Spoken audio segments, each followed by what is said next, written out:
The crystal chandelier cast fractured light across the marble foyer as Han Jun-seo stepped inside.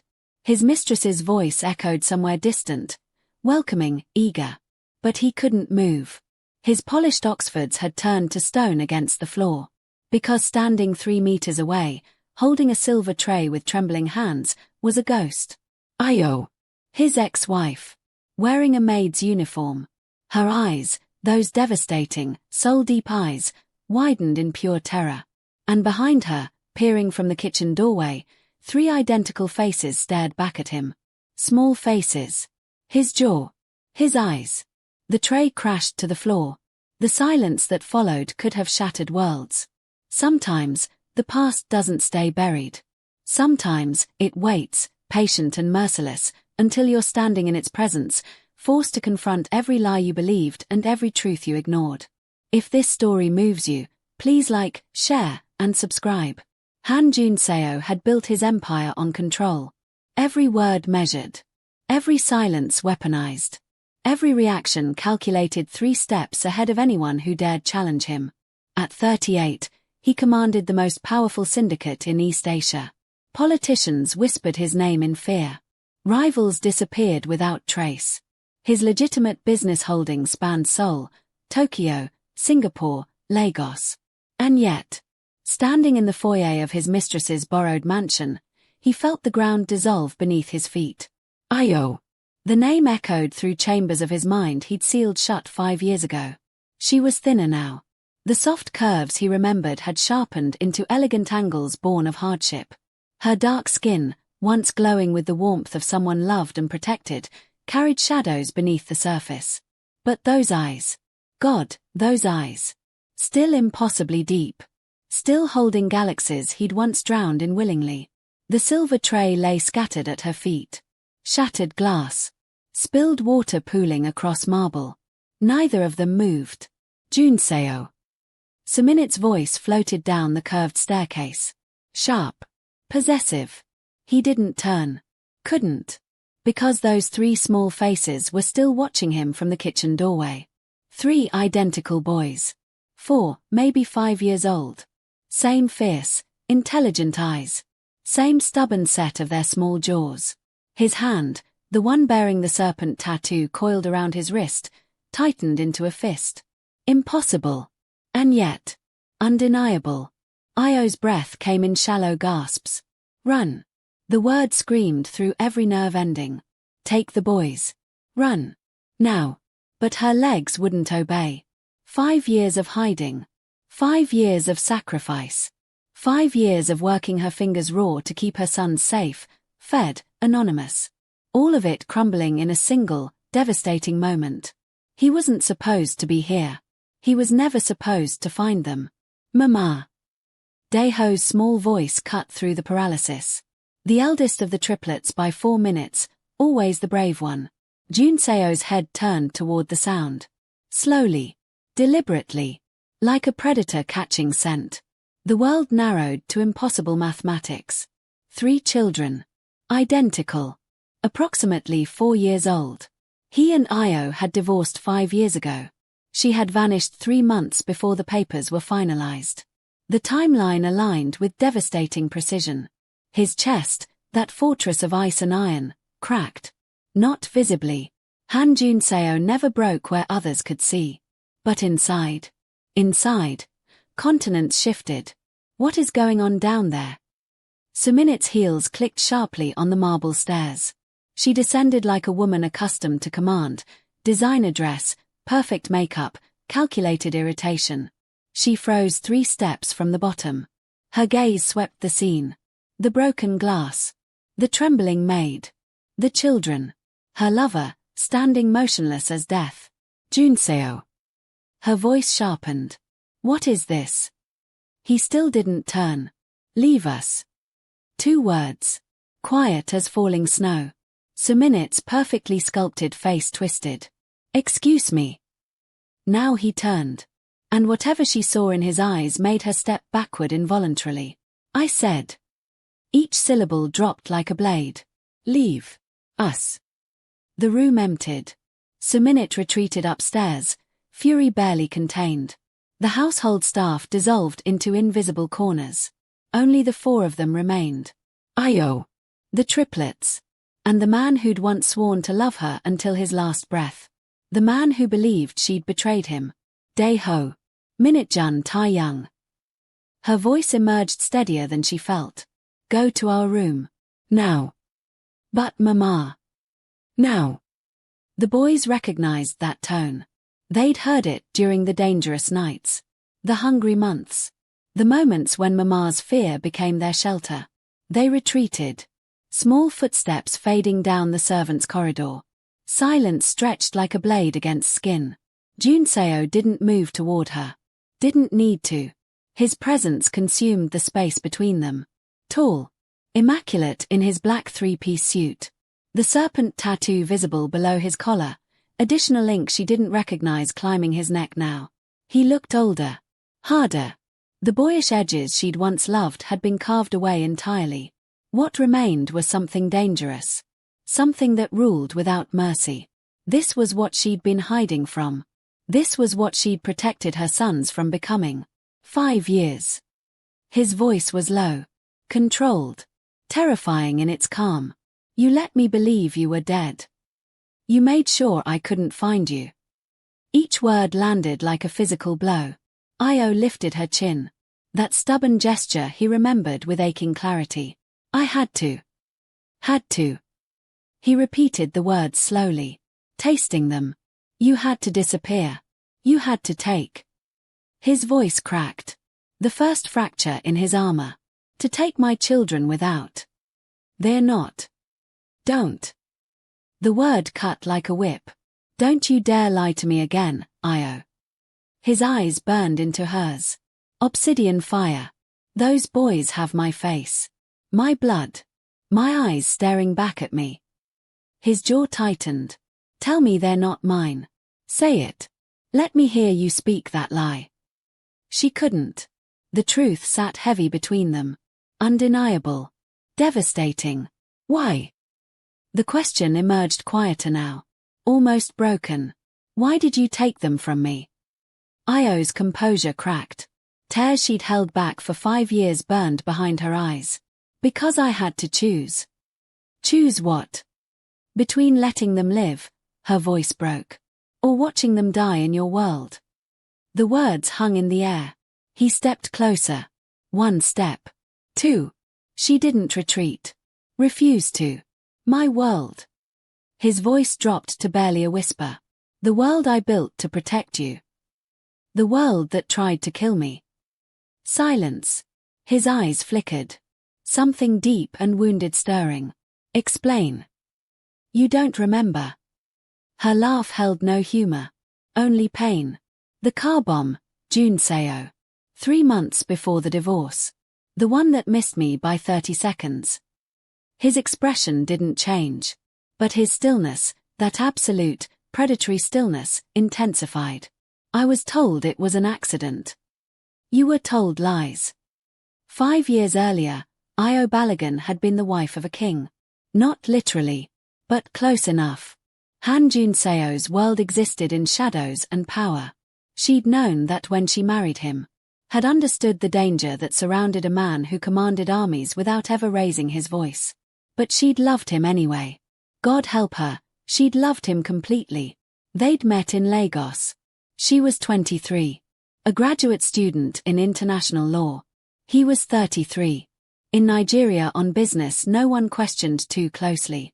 Their eyes had met across a crowded gallery opening. He hadn't smiled. Hadn't needed to. His presence had pulled her like gravity. You're staring. His voice had been different then. Lighter. Almost playful. You're worth staring at. She'd surprised herself with the boldness. Something flickered in his eyes. Interest. Hunger. Respect. Han Junseo. Io Balogun. I know. How? I know everyone who matters in any room I enter. He'd paused. You matter. Their courtship had been a whirlwind. Private jets between continents. Dinners where he watched her more than he ate. Long conversations where she discovered the boy beneath the emperor. He'd grown up hungry. Desperate. Clawed his way from nothing to everything through intelligence and ruthlessness. She'd grown up loved. Her Nigerian family modest but fiercely supportive. Her mother teaching her that strength could be soft. That resilience didn't require cruelty. They'd been opposites in every way that mattered. And yet, when he looked at her, something in his obsidian eyes melted. The wedding had been private.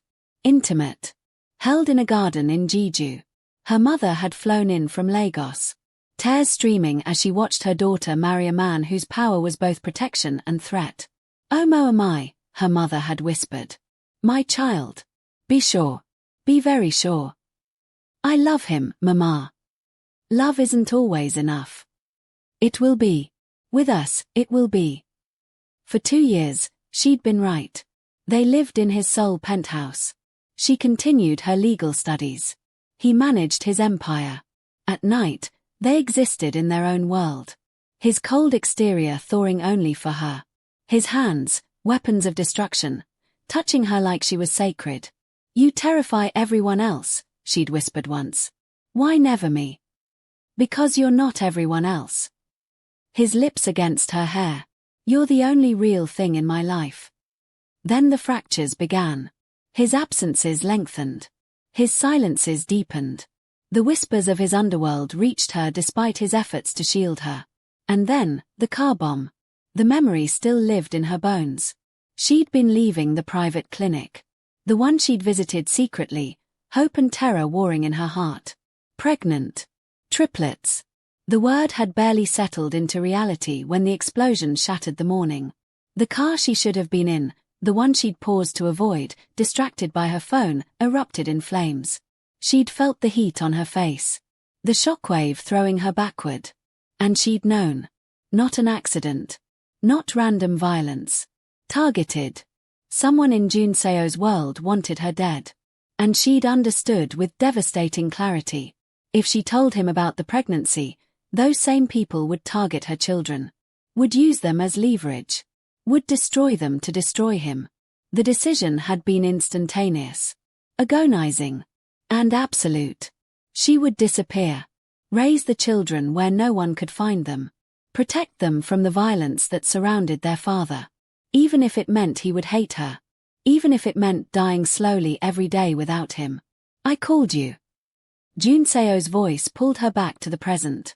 To the marble foyer where her past and future collided. 100 times. 1,000. "I know." Her throat ached. "I heard every voicemail." His jaw tightened. The tattoo on his neck seemed to pulse with his restrained fury. "You heard me begging," the word emerged broken. Wrong in his mouth. "And you never answered." "I couldn't. Couldn't. Or wouldn't. Couldn't." The force in her voice surprised them both. "Because every time I heard your voice, I almost broke. Almost told you everything. Almost ran back." "Why didn't you?" "Because the bomb wasn't random, Jun Seo. Someone close to you wanted me dead. And I was pregnant." The silence that followed was absolute. She watched the information land. Watched his brilliant mind calculate timelines.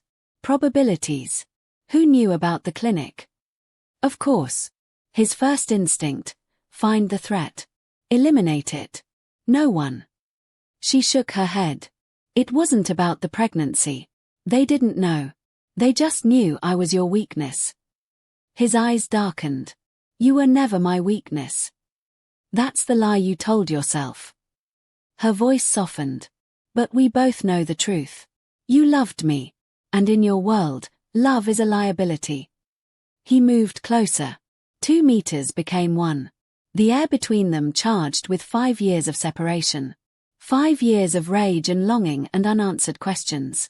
"You should have told me." His voice dropped to a murmur. "Intimate. Dangerous. I would have protected you. Protected them." "You didn't protect me from the bomb." The words hit their mark. He flinched. Actually flinched. "Because I didn't know." "Exactly." She held his gaze. "You didn't know who in your own organization tried to kill your wife. How could I trust you to protect 3 children?" Suminit had been patient long enough. She stood at the top of the stairs, watching through the shadows. The conversation below reached her in fragments. Ex-wife. Children. His. Her manicured nails dug crescents into her palms. She'd spent 18 months positioning herself in Han Junseo's life. 18 months of calculated seduction, strategic availability, perfect understanding of his needs. She'd never expected love. Men like him didn't love. But she'd expected possession. Expected to become permanently installed in his world.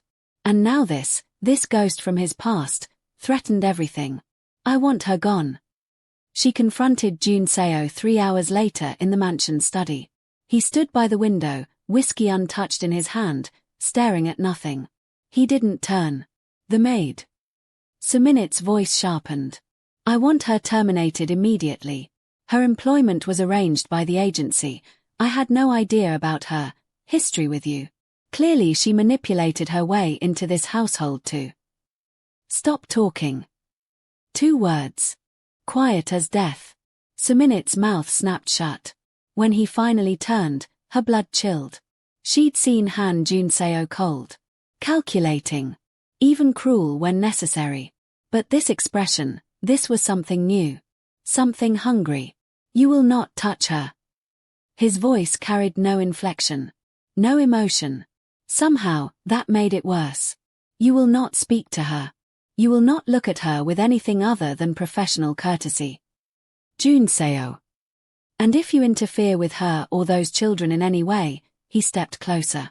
Close enough for her to see the serpent tattoo pulse against his neck. I will make you understand exactly why powerful men whisper my name with fear. Her throat tightened. Are you threatening me? I don't make threats. He returned to the window. I make promises. That night, Io couldn't sleep. The servants' quarters were modest. A small room with 2 narrow beds pushed together where the triplets slept in a tangled heap. She sat on the floor beside them, watching their peaceful faces. Dae-ho, the brave one. First to speak. First to fight. Minute-jun, the quiet observer. Watched everything. Said little. Tae-young, the gentle one. Too sensitive for this harsh world. 3 pieces of her heart existing outside her body. 3 pieces of him that she'd stolen away. He knows. The whisper escaped her lips in the darkness. He finally knows. And everything, the carefully constructed life she'd built, was crumbling. The knock came past midnight. Soft. Deliberate. She knew who it was before she opened the door. Junseo stood in the shadowed corridor. His suit jacket discarded. Shirt open at the collar, revealing more of the serpent tattoo and something new, a constellation of stars inked across his collarbone. He looked less like a crime lord now. More like the man she'd married. The one who had held her through nightmares. Whispered promises against her skin. The one she'd loved beyond reason. They're sleeping. Her voice held warning. I know. His eyes moved past her, landing on the 3 small forms. I've been watching the door for 2 hours. Her heart clenched. Why? Because I needed to believe they were real. His voice fractured. That I hadn't invented them out of desperation. He didn't enter the room. Didn't push past the boundary she'd established. Instead, he leaned against the doorframe. Silent. Watching. And she saw it, the thing he worked so hard to hide. Pain. Raw, unprocessed, devastating pain. What are their names? The question emerged rough. Almost broken. She hesitated. Then. Dae-ho. Minute-jun Tae-young. His jaw tightened. Korean names. Half of them is Korean. They should know that half. Do they? His eyes finally met hers. Do they know about me? The question hung between them. Io's throat closed. They know their father exists. Each word cost her. They know his, far away. They know I loved him. Loved. He tasted the word. Past tense. Bitter.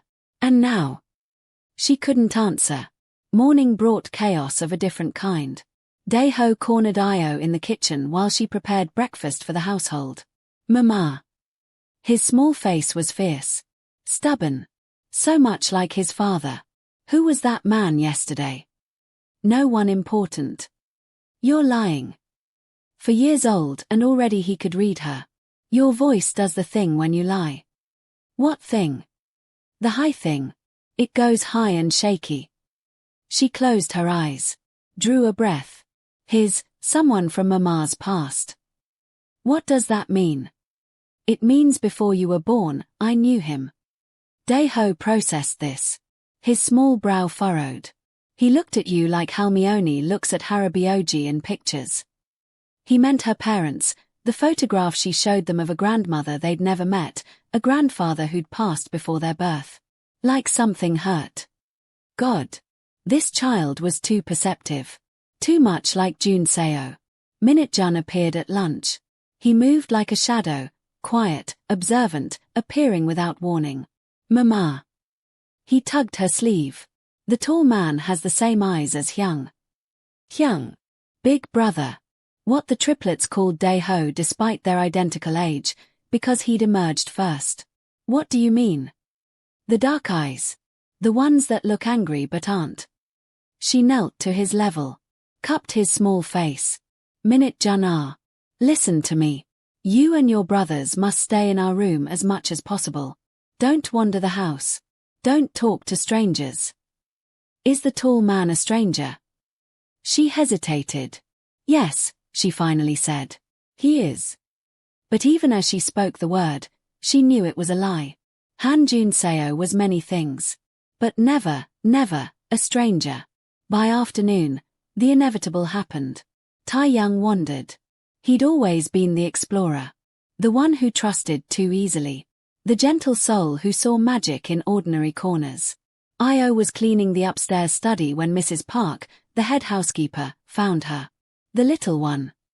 Her voice was urgent. The quiet one with the soft eyes. His in the garden. With Mr. Han. Io's blood turned to ice. She ran. Through corridors. Downstairs. Past startled staff. The garden sprawled behind the mansion. Manicured hedges. A koi pond. Stone benches beneath cherry trees. And there, Junseo sat motionless on a bench. Tae-young stood before him. They were talking. She stopped at the garden's edge. Heart pounding. Tae-young's small voice carried on the breeze. And Mama says that butterflies are really angels checking on us, but Daeho says that's just a story, but I think it's real because why would Mama lie? Junseo said nothing. Just listened. His expression, that carefully controlled mask, had softened into something unreadable. Do you like butterflies? Tae-young asked. A pause. Long, heavy. I never thought about butterflies. That's sad. Tae-young's voice held genuine sympathy. Everyone should think about butterflies. They're important. Why? Because, the little boy considered this seriously. Because they start as something small and trapped. And then they become something beautiful and free. Mama says that's what hope looks like. Junseo's hand trembled. Just slightly. A micro-movement that only someone watching closely would catch. But Io caught it. And something in her chest cracked. She forced herself forward. Tae-young. Her son turned. Smiled. Mama. I found a friend. Baby, you're supposed to stay inside. But I saw the fish and I wanted. I know. She reached for his hand. But we have rules. Tae-young's face fell. Then he looked back at Junseo. Bye, a juicy. I hope you think about butterflies. He waved, small fingers fluttering, and let his mother lead him away. Io felt Junseo's eyes on her back the entire walk to the house. Heavy. Hungry. Devastated. That night, he found her again. Same corridor. Same midnight hour. But this time, when she opened the door, his mask was gone entirely. He called me a juicy. His voice was raw. Wrecked. My son called me stranger. Io's eyes burned. Junseo. He doesn't know me. None of them know me. They think he stopped. Swallowed. They think I'm no one. That's not. Whose fault is that, Io? The question wasn't cruel. Just broken. Whose choice made me invisible to my own children? She didn't answer. Couldn't. Because he was right. And she'd never hated herself more than in this moment. 3 days passed. An uneasy truce settled over the mansion. Io continued her work, cleaning, serving, invisible. Junseo came and went. His business meetings continuing as though his entire world hadn't shifted. But something had changed. He watched her now. Always watching. From across rooms. From shadowed corners. From positions of power where he thought she didn't notice. But she noticed everything about Han Junseo. Always had. Suminit noticed too. She watched the way his eyes tracked the maid's movements. The way his body oriented toward her presence even in crowded rooms. And she burned. You're being foolish. She confronted him in his private car. Tinted windows. Complete privacy. The woman is clearly manipulating you. Those children, you have no proof they're yours. She could be lying. Gold digging. Using your past connection to. Suminit. His voice was soft. Patient. She should have recognized the danger. DNA tests exist for a reason. Before you append everything. I looked at my son today. Each word measured. He has my mother's smile. The one I only saw in photographs because she died when I was 4. Suminit faltered. Minit-jun tilts his head exactly the way my grandfather did when thinking. A man I never told anyone about. His eyes were cold now. Cold and hard. Dae-ho has my temper. Taeyang has my. He stopped. My what? She pushed. My ability to find softness in hard places. His jaw tightened. Something I thought I'd lost. Something I clearly passed on. So what now? Suminit's voice hardened. You abandon everything. Claim 3 children from a woman who left you. Who humiliated you. Who made you look weak. His expression didn't change.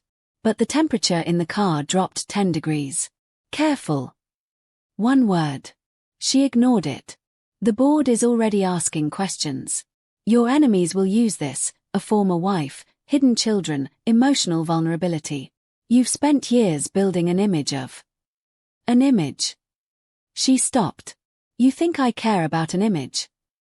He leaned closer. I let the world believe I'm heartless because it serves my purpose. But I have never, the word dropped like a stone, been without feeling. His eyes burned into hers. I simply chose not to feel. Because feeling was dangerous. Feeling was weakness. Feeling was what destroyed my father and his father before him. Then why now? Because I have sons. His voice cracked. 3 sons I never knew existed. 3 sons who've grown up without me. 3 sons who call me stranger. He looked away. Out the tinted window. At the Seoul skyline glittering with false promise.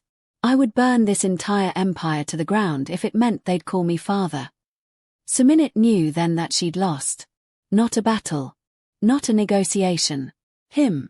She'd lost him entirely. And she'd never really had him at all. 1 week. Io had survived 1 week in the mansion with Han Junseo watching her every move. She'd maintained boundaries. Professional distance. Servant and master, nothing more. But the strain was destroying her. You look tired. Minute G, one of the other maids, handed her tea in the servants' kitchen. I'm fine. You're lying. Minute G smiled gently. But I understand. Working for Mr. Han's associates is always exhausting. He's not my associate. No. Minute G's eyebrow rose. The way he watches you suggests otherwise. Io's cup trembled. Everyone notices, Io sigh. The staff. The guards. Even Madame Suminit. Minute G's voice dropped. Be careful. She has influence. And she does not share well. The warning came too late. That evening, Io was summoned to Suminit's private quarters. The mistress sat before an ornate vanity. Silk robe. Perfect makeup. Predator's smile. Close the door. Io obeyed. Stood rigid by the entrance. I've done some research. Suminit didn't turn. Spoke to Io's reflection. Io Balagan. Nigerian. Former graduate student. Former wife of Han Junseo. Marriage lasted, what? 2 years. 3. 2 years, 4 months. And then you vanished. Silence. The official story is that you left him. Abandoned the marriage. Took a settlement and disappeared. There was no settlement. Suminit's smile sharpened. No. How noble. Or how suspicious. She finally turned. Studied Io with cold calculation. What do you want? Really? Money. Position. To reclaim your place as his wife. Io's composure cracked. I want nothing from him. Everyone wants something. Then you don't know everyone. Her voice hardened. I want my children safe. I want them fed. I want them educated.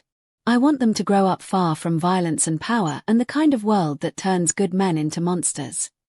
Suminit's smile faltered. And Han Junseo, she pressed, is part of that world. Each word cost Io something. He always was. He always will be. Then why stay? Because I have nowhere else to go. The truth emerged raw. Because this job pays well and asks few questions and keeps my children sheltered while I save enough to. To what? Io met her eyes. To disappear again. Suminit should have been relieved. The ex-wife wanted to leave. Wanted nothing from Junseo. Would remove herself willingly. But something in Io's eyes, that fierce, protective, loving fire, made Suminit realize the truth. It didn't matter what Io wanted. Because Junseo would never let her leave again. 2 weeks after the reunion, everything shattered. It happened in the study. Io was cleaning, dusting the shelves, organizing the books, moving silently as she'd learned to do. She didn't know he was there until she turned. And collided directly with his chest. Her supplies scattered.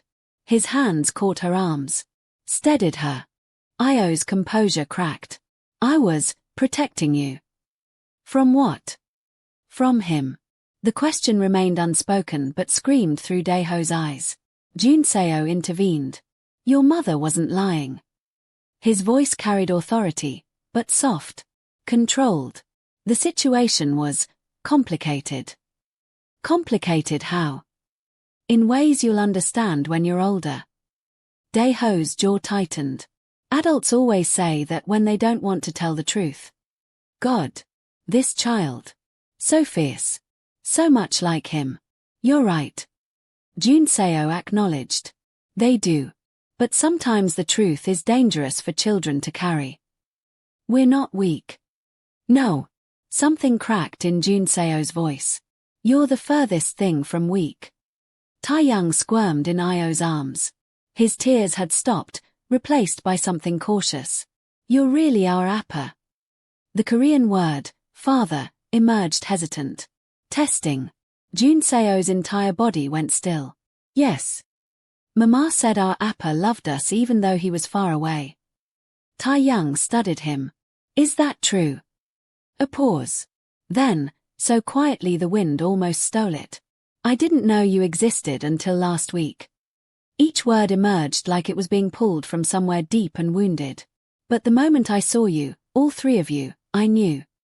Knew what? That I would burn the world to keep you safe. His eyes glistened. That I would give everything I have, everything I am, to be your father. Silence again. But different now. Less hostile. More wondering. Minute Jun broke it. If you're our appa. His head tilted, the gesture that echoed his great-grandfather. Why didn't you come before? Because I didn't know where you were. Didn't you look? The question pierced. I looked. Junseo's voice roughened. For 5 years. Every resource I had. Every connection. Every favor owed. But Mama hid too good. Your mother is very intelligent. A pained smile. And very determined. Daeho snorted. She's stubborn. That's what Halmione says in her letters. Io's heart squeezed. Her mother, still writing faithfully from Lagos. Still sending love across oceans. It's late. Io's voice emerged steadier than she felt. We'll talk more tomorrow. But for now, bed. But Mama. Bed. The tone brooked no argument. 3 small boys exchanged glances. Reluctant. Still processing. But they obeyed. Junseo watched them disappear into the house. His sons. His sons. The words still felt impossible.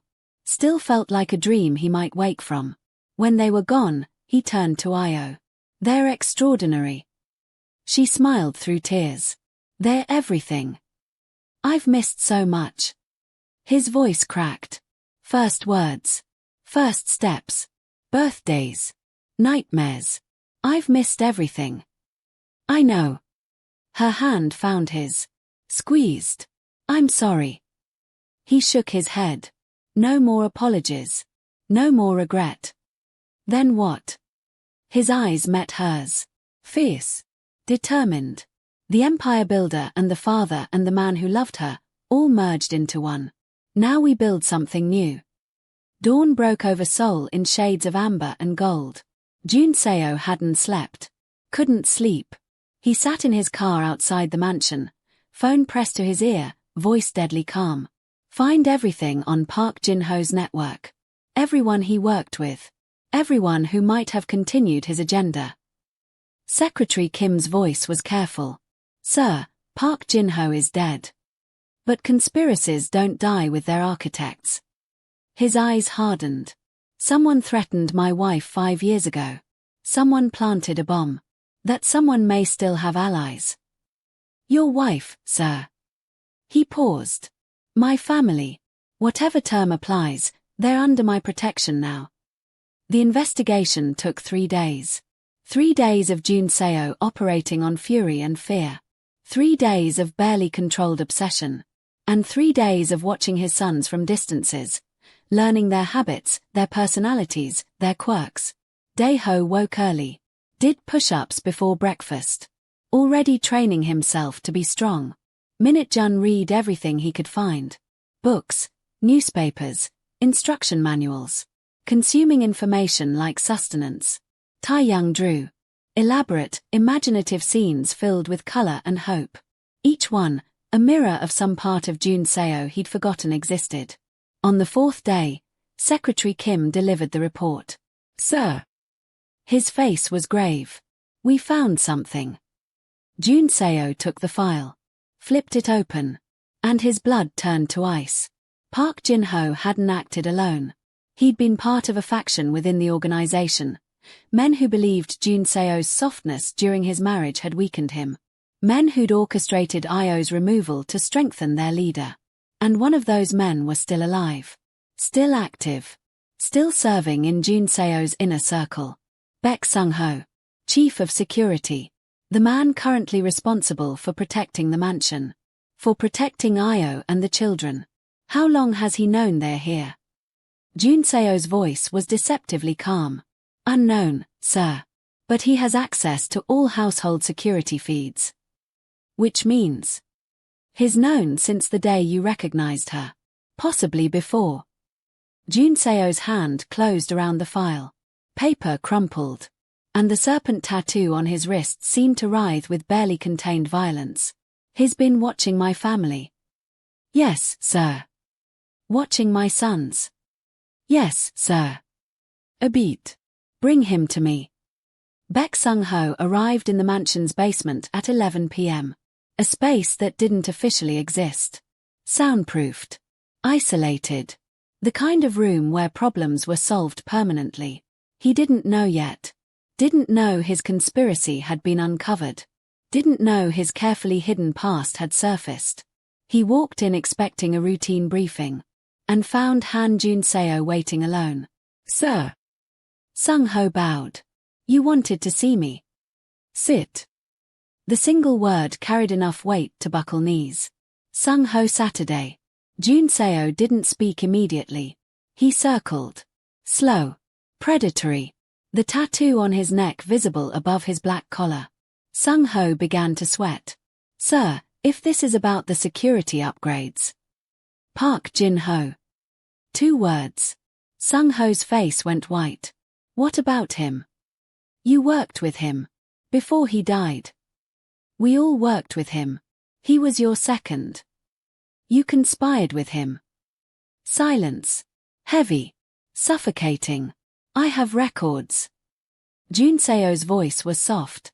Almost gentle. Communications. Money transfers.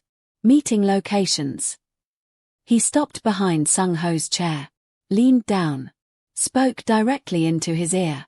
You helped plan the assassination of my wife. Sung-ho lunged. Desperate. Panicked. He didn't make it 2 steps. Jun Seo's men materialized from shadows. Arms locked. Sung-ho forced to his knees. Wait. Sung-ho's voice cracked. Wait, you don't understand. I understand perfectly. Jun Seo crouched before him. Eyes empty. Expression flat. You tried to kill the woman I love. The mother of my children. The only person in this world who saw me as more than a monster. She was weakening you. The organization is mine. The word cracked like a whip. Every soul in it answers to me. Not to factions. Not to conspiracies. Not to men who think they know better. He stood. Straightened his jacket. You have 12 hours to tell me everything. Every name. Every plan. Every contingency. And if I cooperate? Jun Seo smiled. It didn't reach his eyes. Then your death will be quick. While Jun Seo dismantled threats in shadows, Io faced a different battle. Suminit had reached her limit. You need to leave. The mistress cornered her in the servants' corridor. Face twisted with fury. I'm sorry. Don't play innocent. Suminit stepped closer. I know what you're doing. Seducing him with those children. Manipulating your way back into his life. I'm not. His mine. The word emerged venomous. I spent 18 months earning my place. You don't get to walk back in and... I didn't walk anywhere. Io's voice hardened. I was brought here.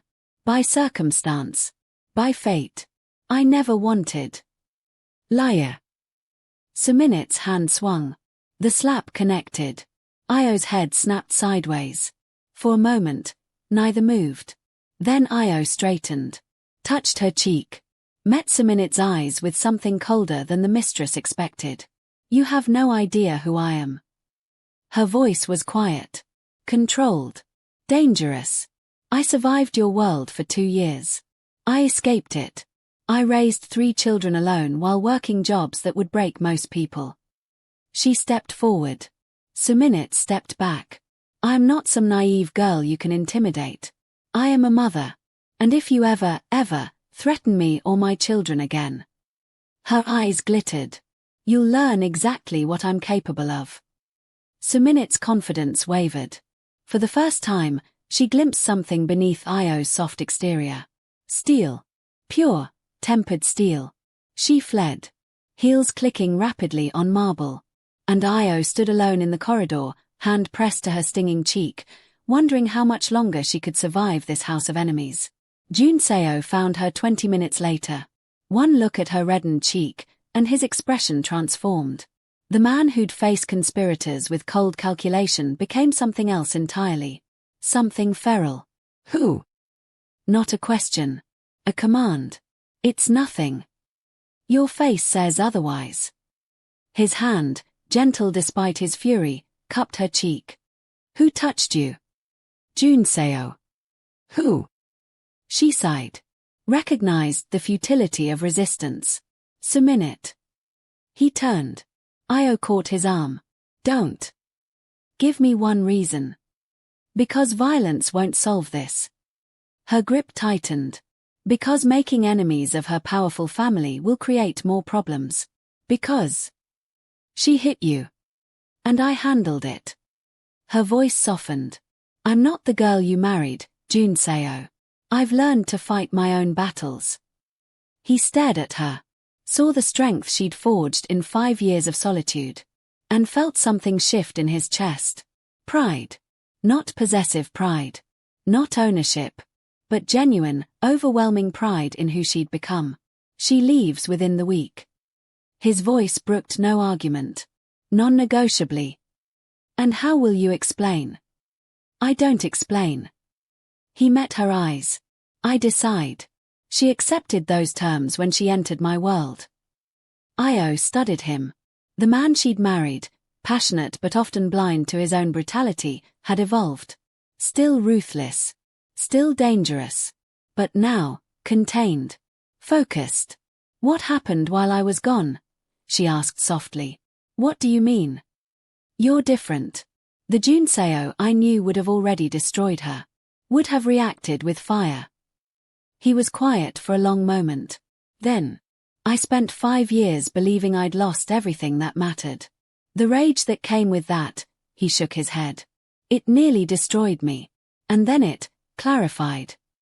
Clarified. Rage is useful. But it's not precise. Not controlled. His eyes met hers. I learned to channel it. To wait. To strike only when the moment serves my purpose. He cupped her face again, thumb brushing the reddened mark. Suminit will be handled. But not through rage. Through consequence. What does that mean? His smile was cold.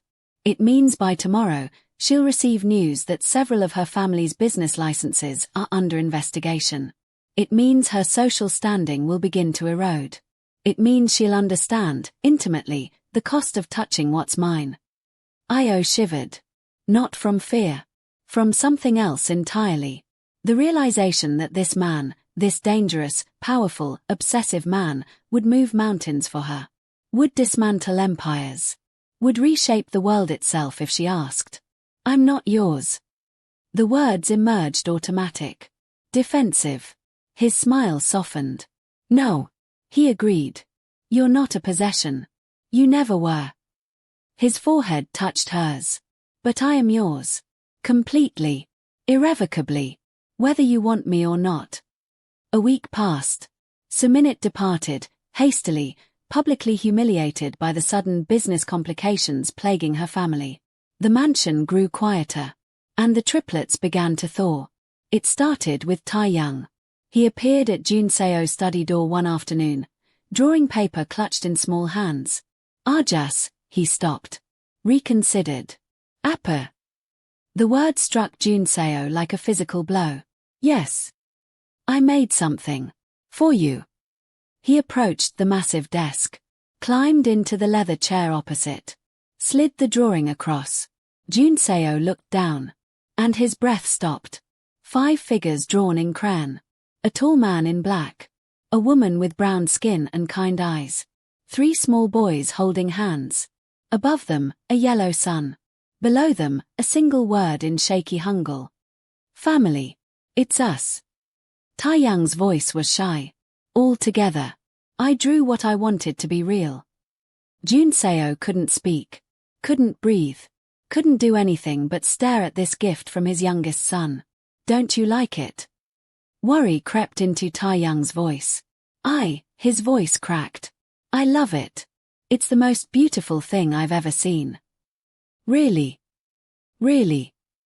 Tae-young smiled. Brilliant. Unguarded. Trusting. And something frozen in Jun Seo's heart began to melt. Minute-jun came next. He appeared during Jun Seo's morning review of business reports. Didn't ask permission. Simply sat beside him and began reading over his shoulder. You control many things. Not a question. Observation. Yes.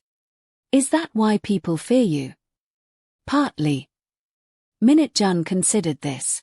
Fear is useful. But it's not loyalty. Jun Seo set down his pen. Gave his middle son his full attention. You're right. It's not. How do you make people loyal? By earning their respect. By protecting what matters to them. By being consistent. Even when it's hard. Especially when it's hard. Minute-Jun nodded slowly. Processing. I think I understand. Do you? Loyalty is about keeping promises even when no one's watching. He met his father's eyes. Mama says that's integrity. Your mother is wise. I know. Simple. Matter of fact. She's the wisest person I know. But. He paused. But. Maybe you're wise too. In different ways. Another pause. I'm still deciding. Junseo felt something suspiciously like a smile tugging his lips. Take your time. I will. Daeho was last. And hardest. He watched his brothers warm to their father with suspicious eyes. Protective instinct screaming that this man, this stranger, shouldn't be trusted. He'd heard Mama crying at night when she thought they were asleep. He'd seen the fear in her eyes the day that Trey dropped. How could someone who caused such pain be worthy of their love? You don't have to like me. Junseo found him alone in the garden. Sitting on the bench. Arms crossed. Defensive. I know. Daeho's voice was hard. But I'd like the chance to earn your trust. Why? Because you're my son. And you're clearly the protector. Junseo sat beside him, not too close. Respecting the boundary. The one who watches. The one who stands between your brothers and the world. Daeho's jaw tightened. Someone has to. You're right. And you've done an extraordinary job. Genuine admiration. But you shouldn't have to do it alone. Silence. The koi swam lazily in the pond. Wind rustled through cherry trees. Mama cries because of you. The accusation landed. Junseo absorbed it. Yes. Does that make you feel bad? It makes me feel like I'm being carved open with a knife. Daeho looked at him. Searching for lies. Found none. If you hurt her again, his small voice carried adult weight.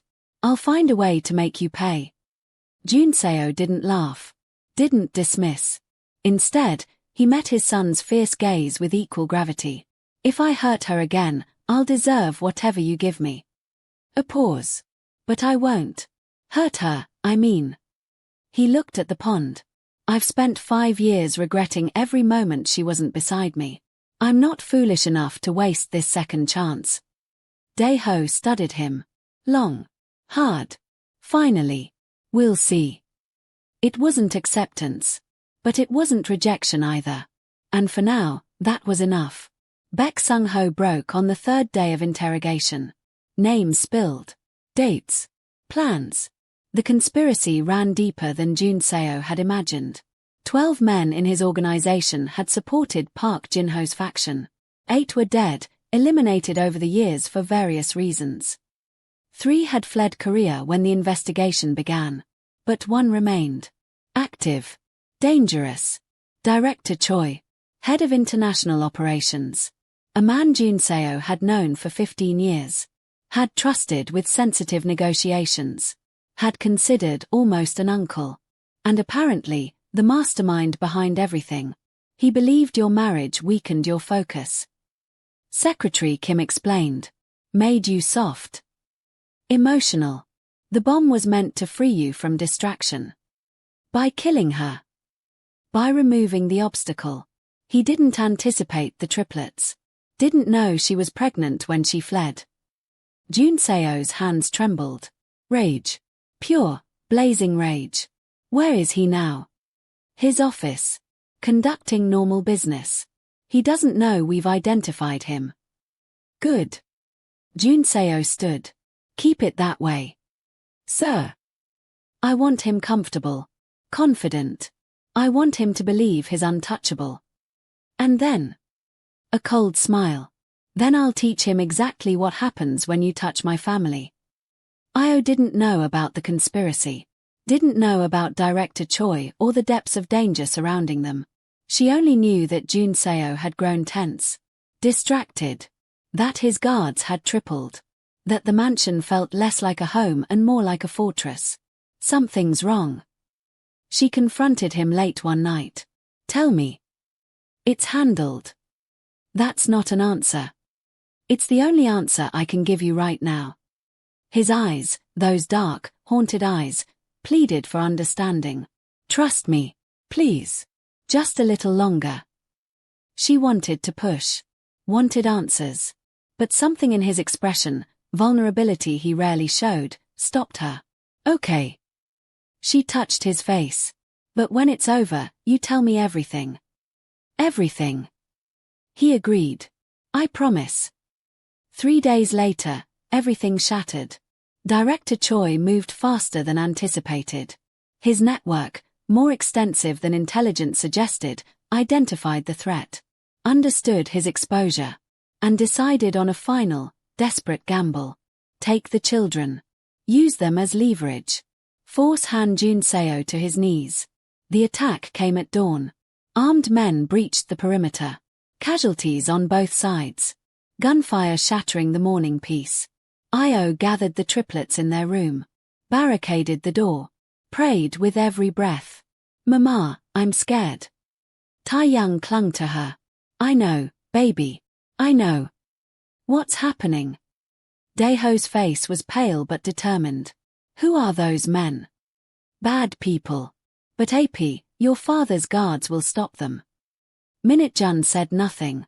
Just watched the door with 2 old eyes. The door splintered. 2 men burst in. Io screamed. And then, he was there. Jun-seo. Appearing like vengeance incarnate. The fight was brief. Brutal. 1 man dropped with a broken neck. The other incapacitated before he could raise his weapon. Blood on Jun-seo's hands. Blood on his shirt. The serpent tattoo visible beneath torn fabric. But the children. His children. Were safe. Appa. Tae-young's voice trembled. Jun-seo knelt. Still breathing hard. Still covered in evidence of violence. But his voice was gentle. It's okay now. You're safe. The bad men. Gone. All of them. Dae-ho stared at the bodies. At the blood. At his father. And for the first time, understood exactly what Han Jun-seo was capable of. Io pulled him aside. The children can't stay here. I know. His jaw tightened. I'm arranging transport. A safe house in Jeju. You'll leave within the hour. And you. I finish this. His eyes hardened. Director Choi has made his move. Now I make mine. Jun-seo. Go with them. He cupped her face. Protect them until I come. And if you don't come. His smile was sad. Then I'll die knowing I finally kept them safe. She wanted to argue. Wanted to stay. Fight beside him. Face whatever came together. But the triplets were watching. Scared. Confused. Needing their mother. Promise me you'll survive. Io. Promise me. He hesitated. Then. I promise. The safe house in Jeju was hidden. A traditional hanok in the mountains. No electronic footprint. Staffed by Jun-seo's most trusted men. Io waited there with the children. And slowly, agonizingly, the hours crawled by. Dae-ho didn't sleep. Neither did she. His coming back. He said it like a challenge. You said so. I did. Did you mean it? She met his eyes. Yes. In Seoul, war erupted. Director Choi had underestimated many things. Jun-seo's resources, his rage, his intelligence. But mostly, he'd underestimated what a man would do for his family. The assault on Choi's compound lasted 6 hours. Jun-seo led personally. Not from behind. Not from safety. Personally. Moving through gunfire with methodical precision. Eliminating every threat. Every obstacle. Every soul who'd contributed to the harm intended for his children. He found Director Choi in a reinforced panic room. The old man was pale. Sweating. A weapon shaking in his grip. Jun-seo. His voice cracked. We can negotiate. We cannot. Think about this rationally. I've served you for 15 years. You conspired to murder my wife. You planned to kidnap my children. The words emerged cold. Dead. There is no negotiation. No mercy. No afterlife peaceful enough to escape what you've earned. Director Choi raised his weapon. He never fired. Jun Seo emerged from the compound at dawn. Blood-soaked. Exhausted. Victorious. His empire intact. His enemies destroyed. His family safe. 3 days later, he arrived in Jeju. Io was waiting on the Hanok's porch. She saw his car. Watched him emerge. Watched him walk toward her with the weight of violence still visible in his eyes. But also relief. Hope. Love. She ran. For the first time in 5 years, she ran toward him. Collided with his chest. Felt his arms close around her with desperate force. You're alive. I promised. His lips in her hair. I keep my promises. Small footsteps. 3 boys appeared in the doorway. Taeyang moved first. Hurtling across the distance. Wrapping himself around his father's legs. Appa. The word, no longer hesitant, no longer testing, burst with pure joy. Minute-jun followed. More reserved. But his hand found Junseo's and held tight. And Daeho. He stood apart. Watching. Processing. Junseo met his eldest son's eyes. Waited. Daeho crossed the distance slowly. Stopped before his father. Studied him with an intensity beyond his years. You came back. I said I would. People say lots of things. I'm not people. A pause. Then. No. Daeho's voice softened. You're not. And he stepped into his father's embrace. They stood there, all 5 of them, in the Jeju sunlight. A family fractured by time and circumstance. A family reunited through sacrifice and love. Recovery took time. Trauma didn't dissolve with dawn. But slowly, day by day, moment by moment, they began to heal. Io and Junseo talked. Really talked. Hours of conversation that excavated 5 years of silence. Arguments that cleared the air. Tears that cleansed old wounds. I should have trusted you more. She admitted one night, wrapped in his arms. You should have been able to trust me more. He countered. I made my world too dangerous for that. So what now? He pulled back. Met her eyes. I'm restructuring. The organization will continue. I can't abandon it entirely. But my role changes. Less active. More oversight. More time for. For what? His smile was tender. For being a father. A husband. A man instead of a weapon. The children adapted with resilience that astounded Io. Taeyang attached to his father completely, following him everywhere, asking endless questions, showering him with drawings. Minute-jun observed and processed, gradually opening up, sharing his thoughts with increasing trust. And Daeho, the hardest cell, began to thaw. You're teaching him to fight. Io found them in the courtyard one morning. Daeho mimicking his father's martial arts forms. He asked. Junseo's voice was neutral. Should I have refused? She watched her son. Focused. Determined. Happy. No. A smile. But I want to learn too. 3 months after the reunion, Junseo took her to the garden. The Seoul mansion had been sold. Too many dark memories. They lived now in a new property. Smaller. Warmer. Designed for a family rather than an empire. The garden was twilight lit. Cherry blossoms drifting like pink snow. He led her to a stone bench. Sat her down. Knelt before her. Junseo. Let me speak. His voice trembled. Please. 5 years ago, I was a man who didn't know how to love. I thought possession was protection. Control was care. Silence was strength. He took her hands. You showed me otherwise. And when I lost you, when I thought I lost you, I became something worse. Something hollow. His eyes glistened. These months with you, with our sons, have been the first time I felt alive since you disappeared. The first time I've wanted tomorrow. He reached into his pocket. Drew out a ring. Simple. Elegant. A band of white gold with a single emerald, her birthstone. I'm not asking you to return to who we were. We've both changed too much. He met her eyes. I'm asking you to build something new with me. A family that chooses each other. A love that learns from its mistakes. A breath. Io Balogun. Will you marry me? Again. Properly this time. She was crying. Couldn't speak. Couldn't breathe. Mama, say yes. 3 small voices from the house. Apparently, the proposal hadn't been as private as planned. Io laughed through her tears. Were they part of your plan? They insisted on supervision. His smile was rueful. Apparently I'm bad at this. You're not, she cupped his face. You're perfect. Then. Yes. The word burst forth. Yes. 1,000 times. Yes. The ring slid onto her finger. And their children rushed from the house. And the family that had shattered 5 years ago became whole again. They married on a spring morning. Not the lavish affair their first wedding had been. This was intimate. Sacred. Real. The ceremony took place in Jeju, in the same hanok where Jun Seo had reunited with his sons.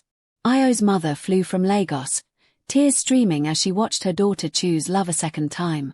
The triplets served as ring bearers, all 3, because they'd refused to let only one participate. Io wore white. Jun Seo wore black. The tattoos on his neck and wrists visible. Part of him, not hidden. Io Balogun. The officiant began. Han Io. Jun Seo corrected quietly. She smiled. Not yet. Soon. Vows were exchanged. Not traditional. Personal. I promise to protect without suffocating. He spoke first. To love without possessing. To choose you, and our children, over power, pride, and fear. I promise to trust without guarantees. She followed. To stay without running. To build a home together that neither of us have to escape. Rings exchanged. The kiss that followed was gentle. Healed. And when they turned to face their future, 3 small boys were waiting with flowers. 5 years later, the Han family compound in Jeju had expanded. A main house. Guest quarters. A school building where the triplets, now 9, received private tutoring alongside selected other children. And a garden that Io tended herself, filled with flowers from Nigeria and Korea alike. Jun Seo watched from the porch. His sons were practicing martial arts in the courtyard. Dae-ho, tall for his age, led the forms. Minute-jun observed and corrected. Tae-young followed with more enthusiasm than precision. And Io. She walked toward him with a bundle in her arms. A new bundle. Han Yuna. 3 months old. Their daughter. She has your eyes. Io settled beside him. She has your spirit. He touched the baby's tiny hand. I can already tell. How? Because she refuses to sleep when expected. Already defying authority. Io laughed. She gets that from you. The boys noticed their parents and approached. Appa. Dae-ho, no longer hesitant with the word, stopped before them. Will you teach me the advanced form today? After lunch. But. After lunch. Your mother made jollof rice. Dae-ho's eyes lit up. Okay. After lunch. Minute-jun lifted his baby sister from Io's arms with careful precision. I'll watch her while you eat. You don't have to. I want to. His solemn face softened as Yuna grasped his finger. She likes me. Tae-young draped himself across his father's lap. Appa, tell me about when you met Mama again. I've told you 100 times. Tell me 101. Jun Seo looked at Io. She smiled. Nodded. I was visiting someone's house. He began the familiar story. And I saw a woman holding a tray. I didn't recognize her at first. But then. Then what? Then I saw her eyes. And I knew. Knew what? That I'd found home again. Epilogue. The legacy. Han Jun Seo never fully left his world. The empire remained, restructured, legitimized where possible, monitored from distance. But his days were no longer consumed by power. He coached his sons in strength and strategy. He held his daughter through nightmares. He loved his wife with a devotion that never wavered. And sometimes, late at night, he would stand at the window of their bedroom and watch the moon rise over Jeju. Io would join him. Wrap her arms around his waist. Rest her head against his back. "What are you thinking?" "That I almost lost all of this." "But you didn't." "But I almost did." His voice roughened. "Every day, I remember that. Every day, I'm grateful." She turned him to face her. Cupped his face with hands that had known hardship, sacrifice, and love. No more looking back. She whispered, "We look forward now. Together." He kissed her forehead, her cheeks, her lips. "Together." He agreed. "Always." And in the next room, 4 children slept peacefully, dreaming of a future their parents had fought to give them. A future built on love that conquered betrayal, connection that survived separation, and a family that chose each other again and again, until choice became certainty, until death, and beyond.